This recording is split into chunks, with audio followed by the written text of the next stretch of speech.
Nous accueillons maintenant avec plaisir notre ami Damien Bigini. Bonsoir. Bonsoir à tout le monde, bonsoir aux éditeurs de Radio Courtoisie.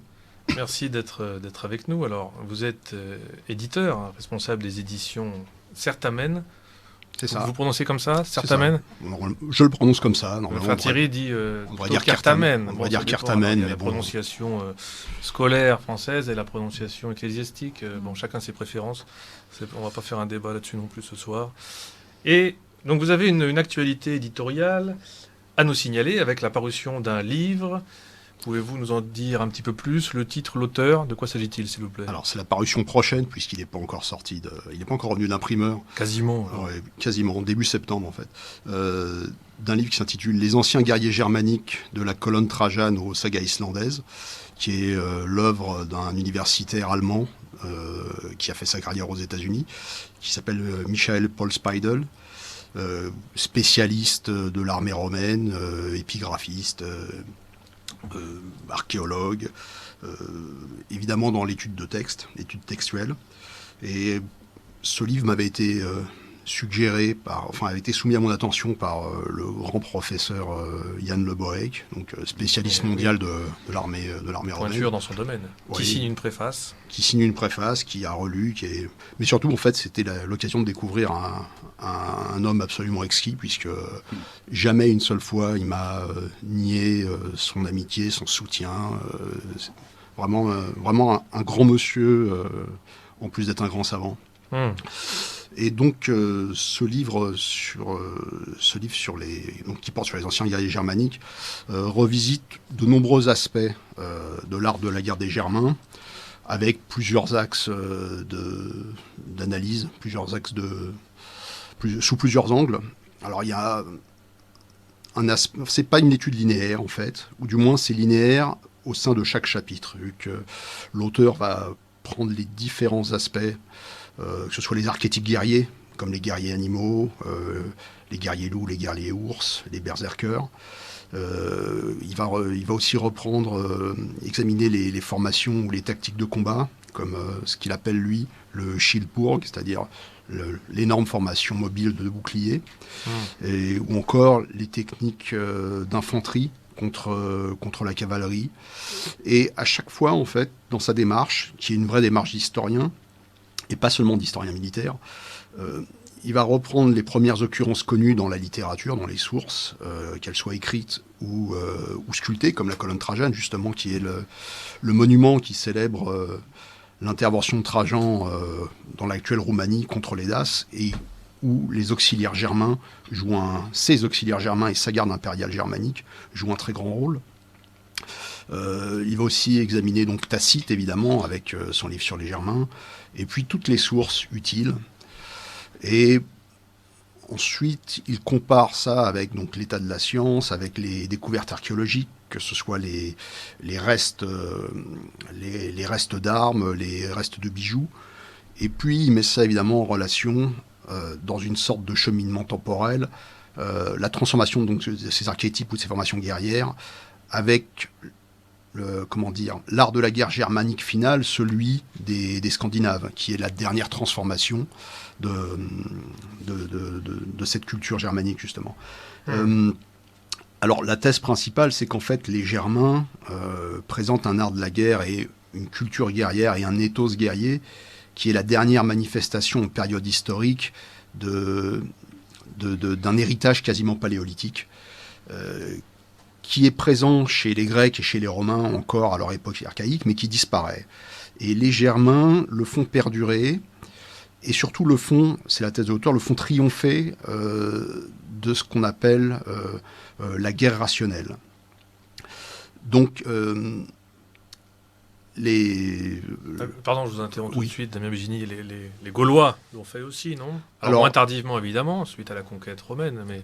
Alors effectivement, il y avait quand même beaucoup de similitudes de ce point de vue-là. Alors il y avait effectivement beaucoup de similitudes, puisqu'en fait c'est un héritage indo-européen. L'auteur justement compare souvent les Gaulois et les Germains, avec cette conclusion un peu triste pour les Gaulois, c'est que les Gaulois étaient encore plus exubérants que les Germains, et encore plus suicidaires dans leur tactique. Donc il cite par exemple la bataille de Télamon en moins 225 en Italie, qui oppose où des lanciers gaulois de la tribu des Gésates, qui déjà n'étaient pas habillés en armure, n'étaient pas en cuirasse, étaient habillés en tissu, décident de se mettre complètement nus pour se lancer à l'assaut par espèce de bravade, qui est cette bravade et cette entrée dans la furie guerrière qui est à la base de la posture berserker, en fait. Berserker. Les Germains encadrent ce genre de tempérament fou. Ils l'encadrent dans on va dire des structures martiales ou tribales qui qui garantissent une certaine protection, à la différence donc des Gaulois. On cite aussi les Galates. Pourquoi ils étaient blancs? Les Galates, donc, sont les Celtes qui sont descendus jusqu'en Asie mineure au IVe siècle avant Jésus-Christ, qui ont affronté les Grecs et qui ont fasciné les Grecs, puisque on attribue une partie de la fortune de la nudité héroïque chez les Grecs à la rencontre avec ces Gaulois-là, qui apparemment peut-être se peignaient de blanc pour que le sang ressorte mieux, le sang de leurs blessures ressorte mieux, pour être dans une sorte de performance visuelle et terrifiante. Ouais. Après, cette fureur guerrière des Gaulois leur a quand même valu quelques succès, longtemps. Ils ont pris Rome, ils sont allés jusqu'en Grèce, la grande expédition. Oui. C'est aussi leur division qui a causé leur perte, finalement. Hannibal, à la bataille de Cana, en son centre, aligne des guerriers gaulois nus, en fait, qui ont un impact psychologique très fort. Et puis, leur furie s'estompe à mesure que le combat perdure. Et puis, ils entrent en déroute, puisque c'était une bataille d'une dimension qui allait au-delà de la guerre à furie, en fait. Ouais. Et à ce moment-là, l'effondrement des Gaulois permet de faire la nasse d'Hannibal à Cana. Mais à l'époque de César, les Gaulois sont plus tout à fait les mêmes. Ils sont clientélisés pour la plupart. Ils sont plus civilisés. Et il y a un épisode qui est cité par Michel Speidel de la guerre des Gaules, où la cavalerie aquitaine se fait tailler en pièces. Pratiquement 5000 hommes se font tailler en pièces par quelques centaines de soldats germaniques qui lancent un assaut qui serait suicidaire, mais en fait qui était une de leurs forces, qui consiste à se glisser sous les chevaux et à éventrer les chevaux. Et donc on raconte que le Pison d'Aquitaine meurt à cette bataille, lui qui avait été le petit-fils du roi d'Aquitaine. Donc les Gaulois sont assagis. Est-ce que à cette époque l'Aquitaine est vraiment gauloise? C'est Pison l'Aquitain. En fait, après, je sais pas. Ouais, d'accord. Parce que c'est une des régions de France qui a, disons, le plus résisté à l'invasion celte, dit-on. Je sais pas. Bon. Dans le livre, en tout cas, ils font partie des Gaulois qui prêtent une cavalerie à César, qui n'en a pas beaucoup. En fait. Donc, mais sinon, effectivement, il y a d'autres parallèles entre les Gaulois et les Germains, notamment dans les guerriers animaux. Alors ça c'est très intéressant, c'est la première partie de votre livre, les guerriers animaux, les loups, les ours, les boucs, les martres même. Oui, Vous êtes très peu connus, on connaît surtout les loups et les ours. Alors de quoi s'agit-il avec ces guerriers animaux? C'est une pratique qui est quasiment universelle. Celle-ci n'est pas spécifiquement indo-européenne, c'est le guerrier tribal qui invoque l'esprit guerrier d'un animal qui le fascine, ou qui fascine son clan, ou sa confrérie, ou sa bande guerrière. Les Germains l'ont développé quasiment au niveau d'unités entières. On retrouve par exemple le guerrier loup, c'est une figure qui est présente sur la colonne Trajane, qui accompagne Trajan dans son expédition en Mésie inférieure, c'est-à-dire un moment où ils doivent combattre d'urgence une contre-attaque des Daces. Et donc ce sont des guerriers qui sont habillés très légèrement, et qui ont la capacité et l'endurance du loup. Vu qu'ils ne sont pas chargés, ils peuvent parcourir de longues distances. Est-ce qu'ils ne revêtent pas des attributs du loup, la peau ? On revêt une peau de loup. Voilà. Mais ça, par exemple, ça fait partie donc on va dire du bagage guerrier et du bagage indo-européen, puisque déjà dans l'Iliade, il y a l'espion des Troyens Dolon qui se revêt une peau de loup et qui raconte que c'est fait pour être invisible, parce que le loup est invisible, le loup est intelligent, le loup sait exploiter. Donc quand on veut emprunter au loup ses pouvoirs guerriers, on se transforme en loup. De la même manière, les myrmidons, qui sont les compagnons d'Achille, je crois, combattent comme des loups, et après avoir vaincu un ennemi, ils vont le mordre à la trachée et l'égorger comme un animal. Et ils peuvent boire son sang. C'est une sorte de... C'est extrêmement symbolique, c'est magique. Et les Gaulois avaient eux-mêmes leurs guerriers loups, ou les guerriers chiens. Et Michel Speidel cite notamment les noms qui permettent de reconnaître, de retrouver la trace de ces guerriers-là. Des guerriers comme Cunopenus, Cunocenus ou Cunobarus, qui veulent dire tête de loup, ou casque de loup, ou tête de chien.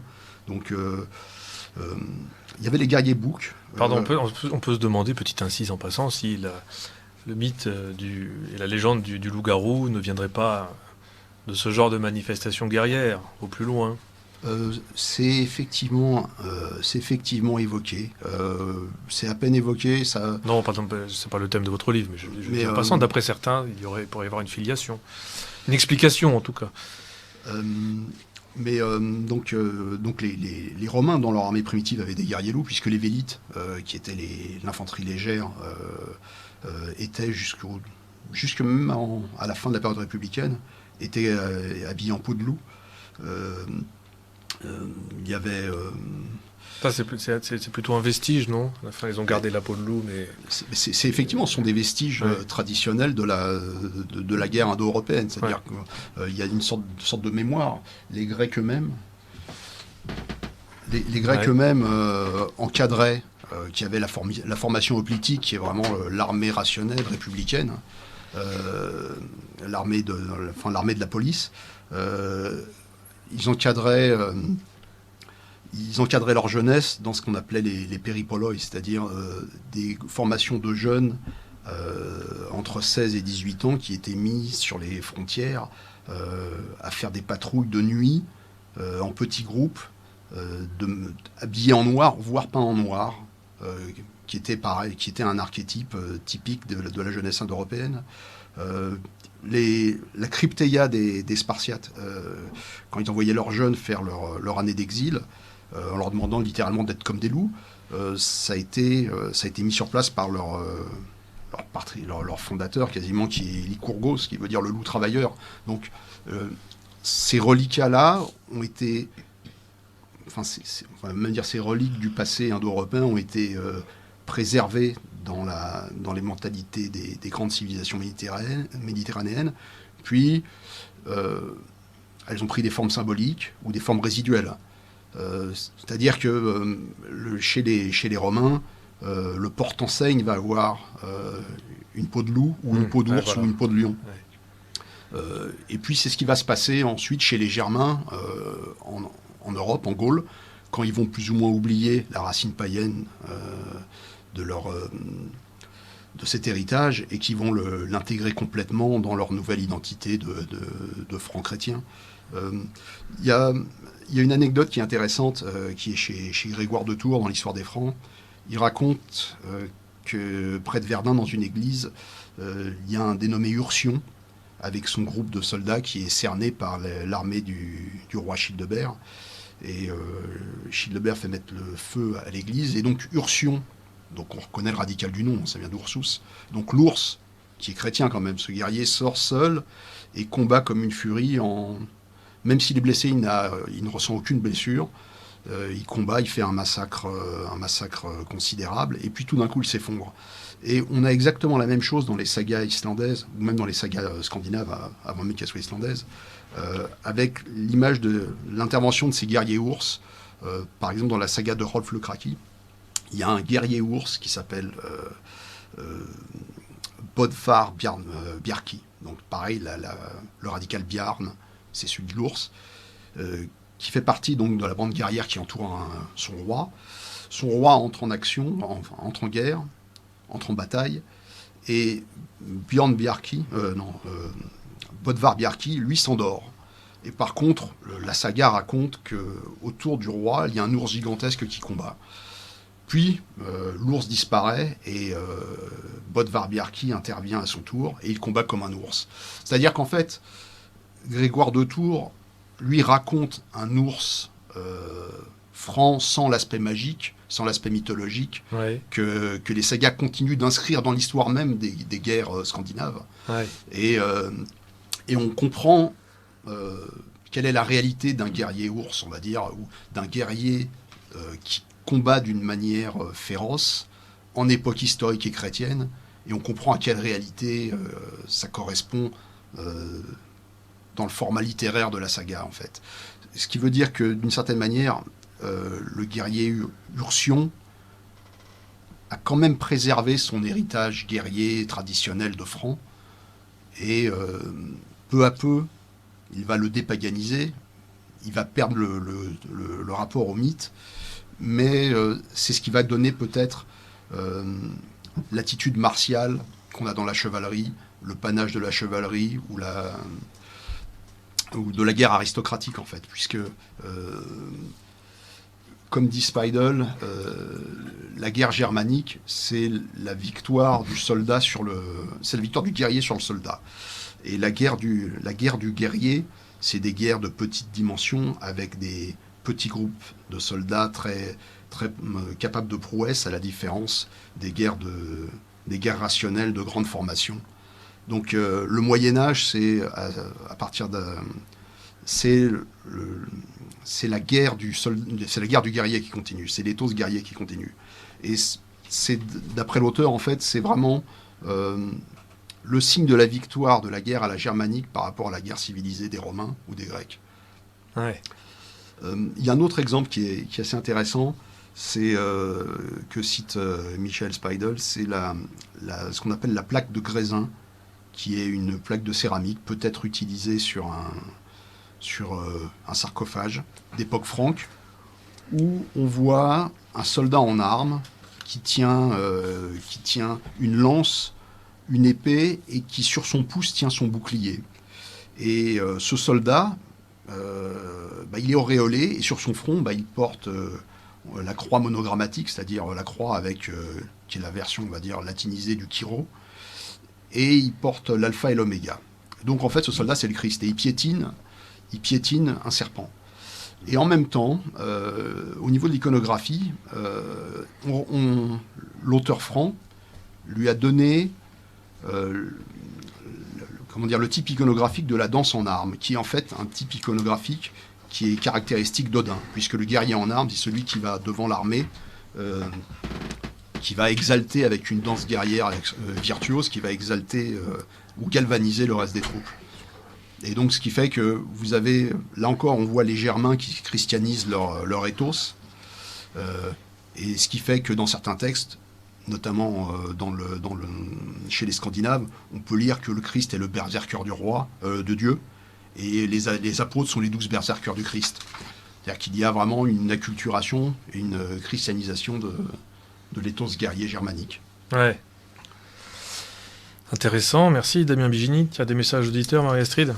Oui, un auditeur qui vous remercie pour ce beau sujet et qui se pose la question suivante. Comment expliquez-vous qu'un homme souhaite s'assimiler à un animal pour combattre ?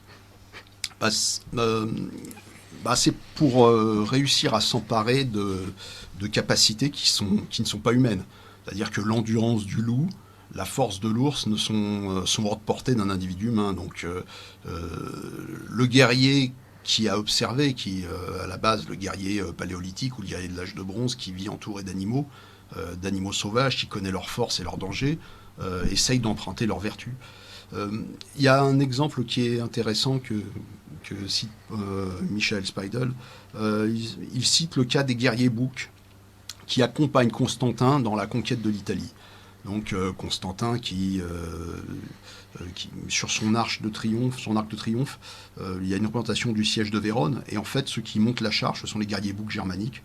Alors pourquoi ? Parce que les guerriers, quel est l'intérêt de s'assimiler aux boucs ? c'est l'obstination du bouc.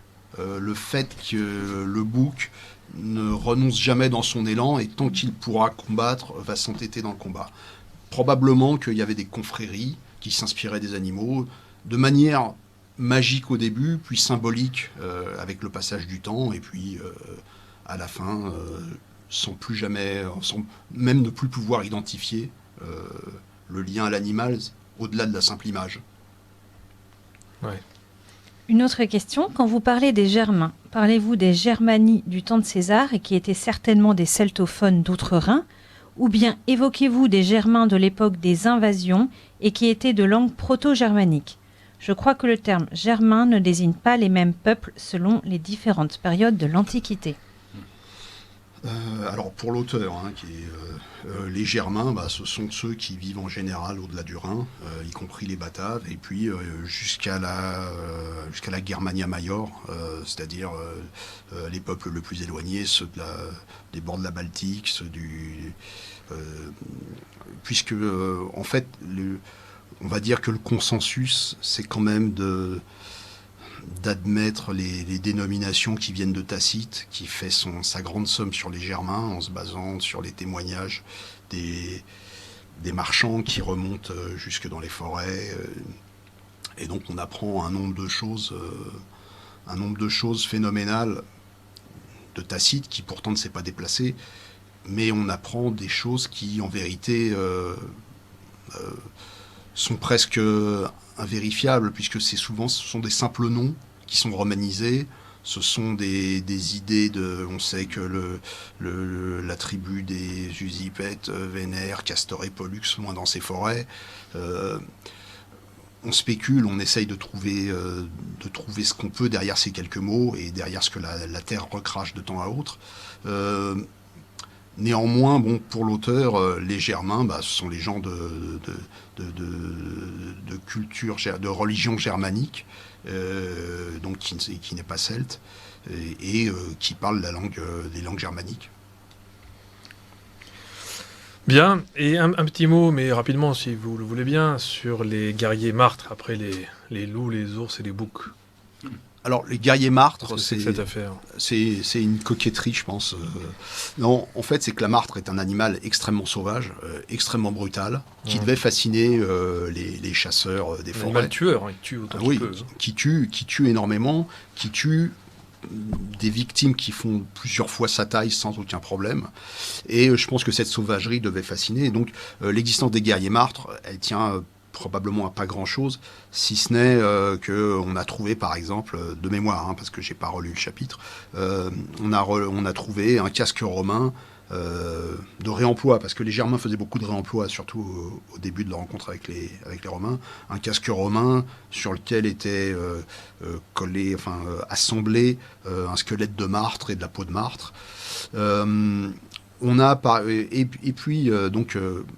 Donc la fascination pour la brutalité de l'animal, son agilité, sa furtivité, qu'on retrouve dans l'Iliade, il me semble, puisqu'il y a justement l'espion, je ne sais plus quel est le personnage de l'Iliade qui revêtait un chapeau en peau de martre, et probablement que le chapeau en peau de martre était un attribut guerrier primitif chez plein de peuples.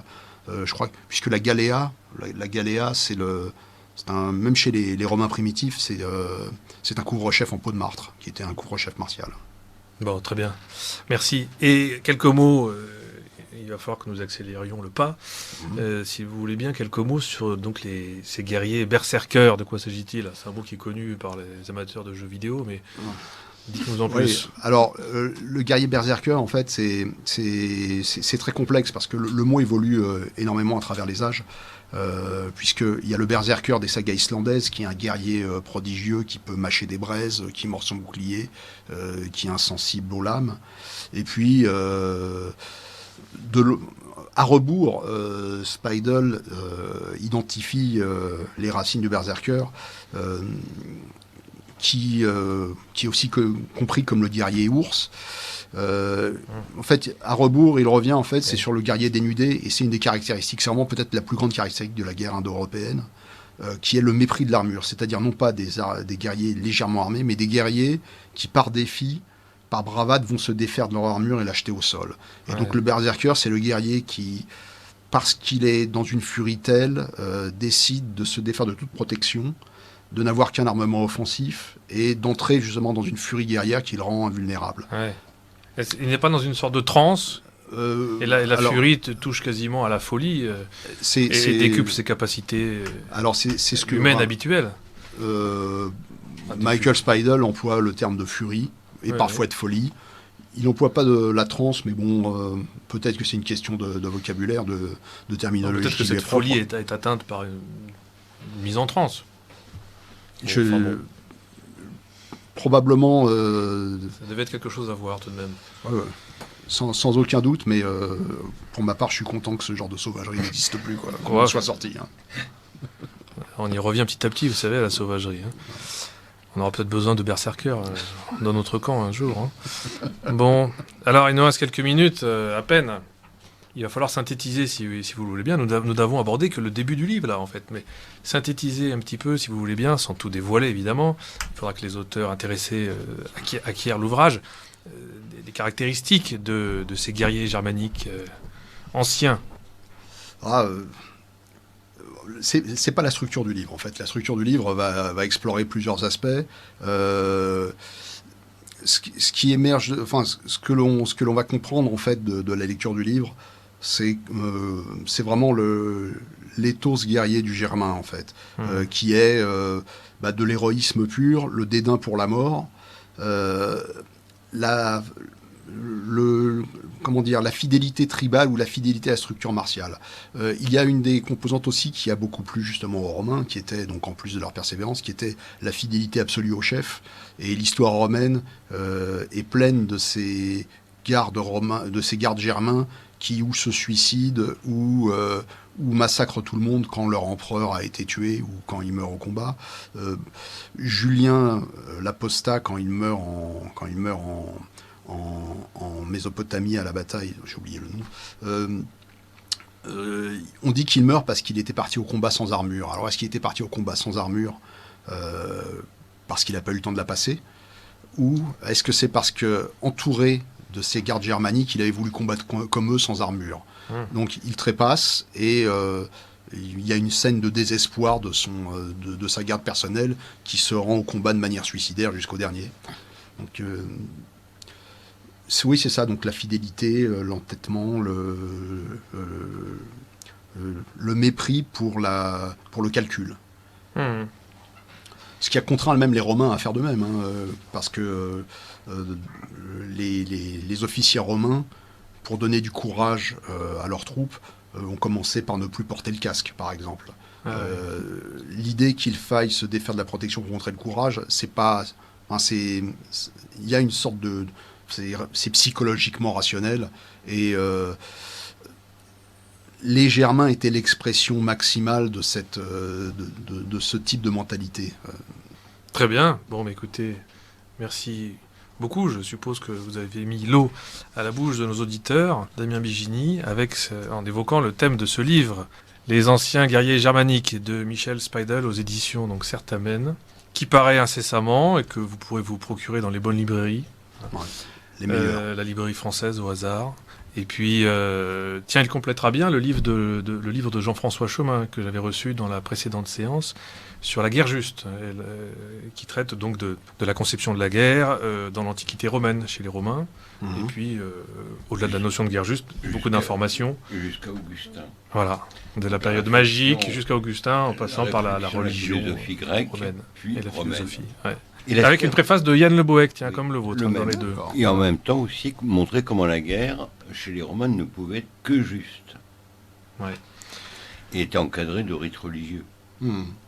Voilà, nous devons nous quitter là-dessus. Merci Frère Thierry, merci Damien Bigini, merci Marie-Astrid. À bientôt, chers auditeurs.